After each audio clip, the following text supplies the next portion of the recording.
अस्सलाम vice teaching video के अंदर मैंने आपसे आइसोबैरिक और आइसोकोरिक प्रोसेस के बारे में डिस्कस किया था। आज की वीडियो में इंशाल्लाह हम आइसोथर्मल और आइसोएडियाबैटिक प्रोसेस के बारे में डिस्कस करेंगे। तो बाकायदा आगाज़ करते हैं अपनी वीडियो को। तो हमने दो एप्लीकेशन पढ़ ली थी, फर्स्ट लॉ ऑफ थर्मोडायनामिक्स की। सेकंड एप्लीकेशन हम पढ़ने जा रहे हैं जिसका नाम है आइसोथर्मल प्रोसेस। आइसोथर्मल प्रोसेस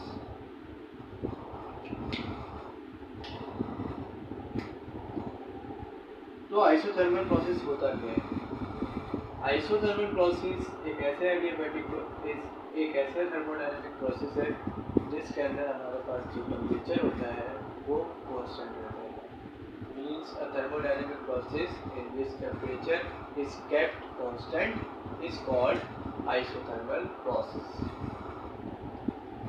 इसके एक्सप्लेनेशन पे चलते हैं। तो एक्सप्लेनेशन पे चलने के बाद हमने यहाँ पे दो कंटेनर डायग्राम बना रहे हैं। जैसे पहले जो एप्लीकेशन से करना है, ठीक है।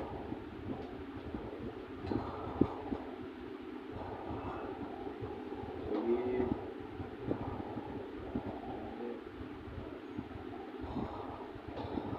टेम्परेचर जो है इसका वो यहाँ पे की बन जाएगा, ये बन जाएगा।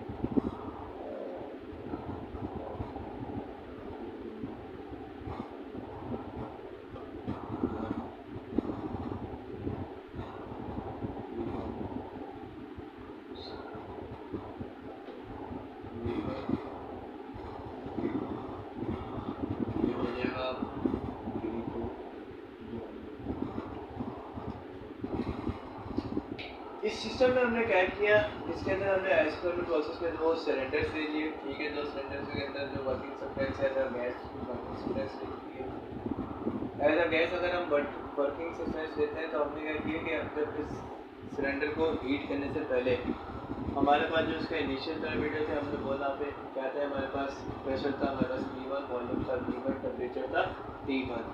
उसके बाद क्या हुआ कि भाई जब हम लोगों ने इसको गैस मीन्स सप्लाई की, हीट सप्लाई करने की सूरत में हमारे पास क्या हुआ कि जो प्रेशर है वो डिक्रीज डाउन हो गया और जो मॉलिक्यूल्स हैं मॉलिक्यूल्स ने आपस में अट्रैक्ट करना शुरू कर दिया और उन मॉलिक्यूल्स को बैलेंस करने और उन मॉलिक्यूल्स की जो काइनेटिक एनर्जी है वो आपस में बैलेंस हुई और उनकी बैलेंस होने की सूरत में जो टेम्परेचर है वो एकदम कांस्टेंट मेंटेन रहा।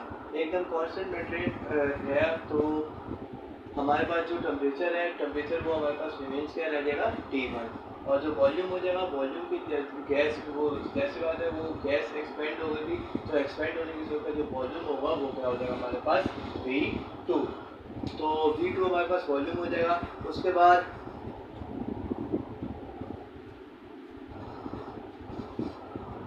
हमने क्या करना है,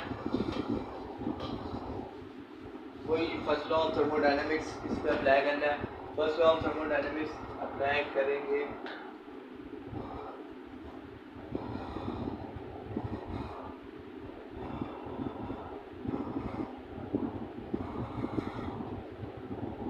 जब हम first law of thermodynamics apply करेंगे तो हमें फर्स्ट लॉ ऑफ थर्मोडायनामिक्स पता है, delta Q is equal to delta U plus delta W। तो अब जाहिर सी बात है अगर हमारे पास टेम्परेचर कांस्टेंट है, टेम्परेचर कांस्टेंट रहने की सूरत में जो इंटरनल एनर्जी होती है सिस्टम की वो इनिशियल और फाइनल वो भी कांस्टेंट हमारे पास रहेगी। अब अगर इंटरनल एनर्जी हमारे पास कांस्टेंट रही है तो डेल्टा U अगर हम 0 लेते हैं, डेल्टा U 0 लेने की सूरत में हमारे पास जो डेल्टा Q बाद में और जो बराबर होता है वो किसके बराबर होता है, डेल्टा। तो डेल्टा W के बराबर हो गया ये हमारे पास डेल्टा Q जो है। इसका मतलब क्या हुआ कि जो amount of heat energy supply to a system is equal to the work done by the system और द सिस्टम, ठीक है। उसके बाद हम चलते हैं इसकी ग्राफिकल रिप्रेजेंटेशन। अब ग्राफिकल रिप्रेजेंटेशन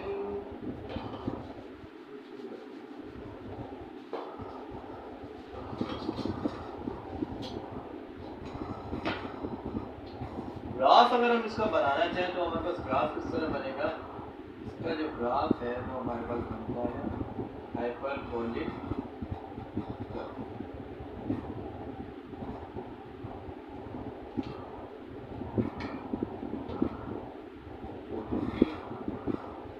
तो आपने ग्राफ पे क्या लिखना है, द पीवी ग्राफ या PV diagram of isothermal process describe as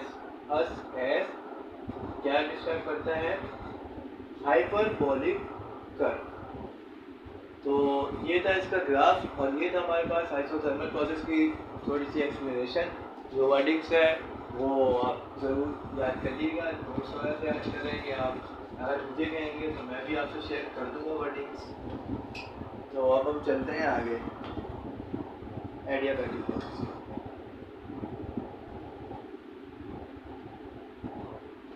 adiabatic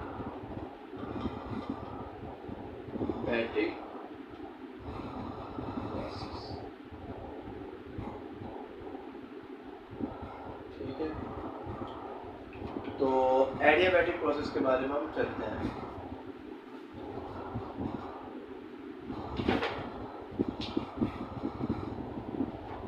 adiabatic process क्या होता है अब हम देखेंगे। एडियाबैटिक प्रोसेस ऐसा थर्मोडायनेमिक प्रोसेस है, मींस इट इज ये ऐसा थर्मोडायनेमिक प्रोसेस है जिसमें ना तो हीट सिस्टम के अंदर आ सकती है ना तो हीट सिस्टम के बाहर जा सकती है, ठीक है। इस टाइप के प्रोसेस को हम क्या कहते हैं, एडियाबैटिक प्रोसेस। अब चलते हैं हम इसकी एक्सप्लेनेशन के ऊपर। एक्सप्लेनेशन के ऊपर चलते हैं तो जैसे कि हमने जो दो डायग्राम्स बनाने, जैसे हम दो डायग्राम्स बनाते हैं तो दो डायग्राम्स बनाने की सूरत में हम क्या करेंगे, ये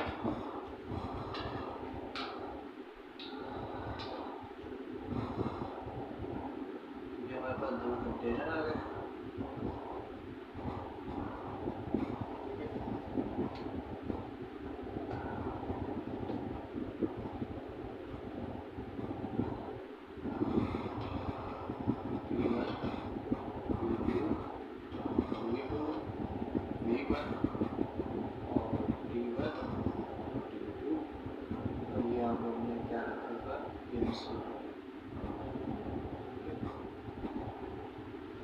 अब दरअसल इस प्रोसेस में हो क्या रहा है आपके, इस प्रोसेस में कुछ ऐसा हो रहा है कि हमने इस प्रोसेस के अंदर एक ऐसा वर्किंग सब्सटेंस रख लिया।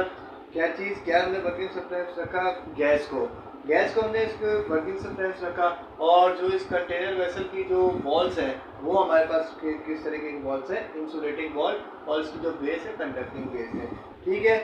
अब इस प्रोसेस के अंदर जो हम एडियाबैटिक प्रोसेस को अचीव करने के लिए हम इस सिस्टम को किसके ऊपर रखते हैं, इंसुलेटर के ऊपर, हीट इंसुलेटर के ऊपर। हमने जब इसके इनिशियल पैरामीटर नापे तब क्या हुआ, इनिशियल पैरामीटर नापने की सूरत में जो हमें प्रेशर मिला वो P1 मिला, वॉल्यूम मिला वो V1 मिला, और टेम्परेचर जो मिला वो क्या मिला, T1।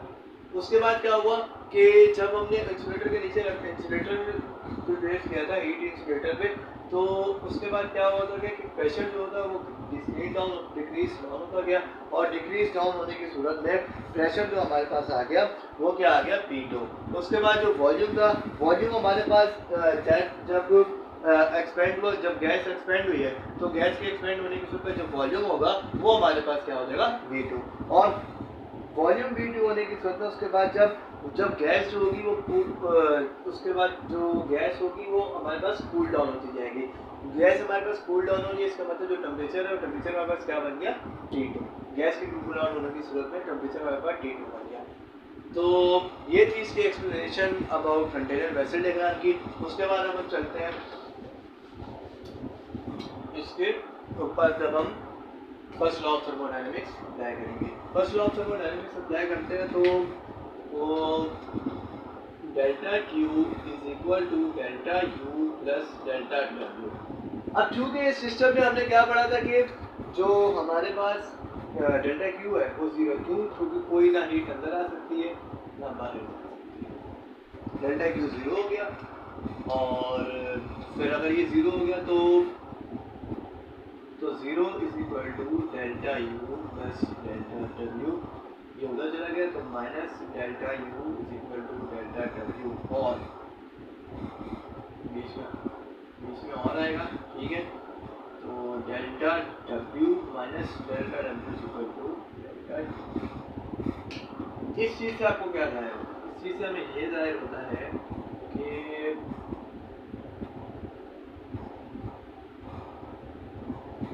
इस चीज़ से हमें क्या जाहिर होता है कि जो वर्क डन है एडियाबैटिक प्रोसेस के अंदर हमारे पास जो सिस्टम वर्क डन दे रहा है वो वर्क डन इक्वल है नेगेटिव इंटरनल एनर्जी के, या इंटरनल एनर्जी इक्वल है नेगेटिव वर्क डन के, ठीक है।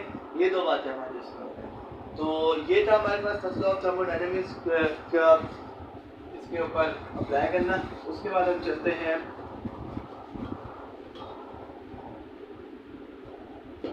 ग्राफ। तो इसका जो ग्राफ है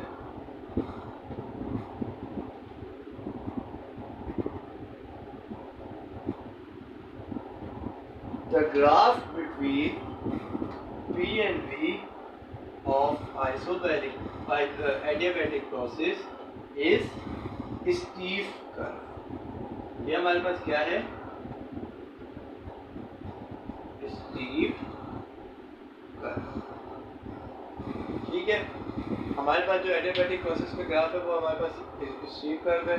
तो ग्राफ की मैंने आपको ग्राफ भी बना के दिखा दिया, और इससे सिस्टम, इसके सिस्टम से जितनी बातें जुड़ी थी सब बता दिया आपको मैंने। तो उम्मीद है आपको बात समझ में आई होगी। बहुत ही आसान लफ्ज़ों में मैंने बताया, कोई इतनी मुश्किल बड़ी न्यूज़ नहीं की। तो मेरी आज की वीडियो यहाँ पे एंड होती है। इंशाल्लाह मैं आपसे नेक्स्ट वीडियो में मुलाकात करूँगा। तो तब तक के लिए अपना ख्याल रखें। अल्लाह हाफ़िज़।